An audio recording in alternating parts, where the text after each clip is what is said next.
Мен Шукурова Асем Бегмаратқызы 1984 жылы нөмір 1 мектепті Жаңаөзен қаласында бітіріп, Алматы қаласындағы Қазақ политехникалық Ленин атындағы институтының мұнай факультетіне түсіп, 89 жылы бітіріп оны 9 августте осы ПФ Өзенмұнайгазға келіп жұмысқа кірдім. Ең бірінші еңбек жолымды оператор болып бастадым. Цех исследовательских производственных работ деген. Сонда инженер-химик болып жасадым.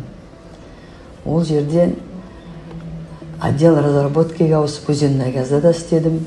2007 жылы зерттеу цехына скважиндар зерттеу инженері болып жұмысқа қайттан ауыстым. Сол 91-де бастағаннан Днепрда осы күнге дейін 36 жыл болды. Днепрда жұмыс жасап келатырмын.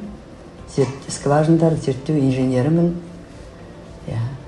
Скважинның астындағы НСН насостарының қандай жағдайда екені, жұмыс жасай ма, жасамай ма, соны айтып отырамын. Осы технологтарға промыслдың жұмысын атқарып жатырмын. Қай кезде де геологтардың жұмыстары үлкен үлесі орасан зор. Осы мұнайдың табу жұмыстарына енді барлық қиыншылықтар болды. Әріптестерімді келіп жеткен геологтар күнімен құттықтаймын.